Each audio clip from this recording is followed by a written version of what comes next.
চেয়ারম্যানের নির্দেশনা প্রথমে আমরা রাষ্ট্র মেরামতের 31 দফা নিয়ে আজকেও আমরা লিফলেট বিতরণ করেছি এবং তারপর আমাদের দেশনেত্রী বেগম খালেদা জিয়া দীর্ঘদিন লন্ডনে চিকিৎসারত ছিলেন। সেই চিকিৎসা শেষে তিনি বাংলাদেশে ফিরে আসছেন।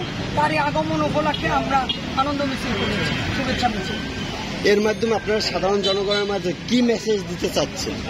এর মাধ্যমে আমরা সাধারণ জনগণের মাঝে মেসেজ দিচ্ছি এইটাই যে আমাদের গণতন্ত্রের মা, যার হাতে গণতন্ত্র পুনরুদ্ধার হবে, তিনি বাংলাদেশে ফিরে আসছেন এবং দেশের আপামর জনতা সবাই আমাদের দেশনেত্রীর জন্য অপেক্ষা করছেন। এবং বাংলাদেশে আজকে যারা অন্তর্বর্তীকালীন সরকার, তাদেরকে উদ্দেশ্য করে বলতে চাই, আপনারা সংস্কারের নামে দীর্ঘমেয়াদী কোনো তালবাহানা করেন না।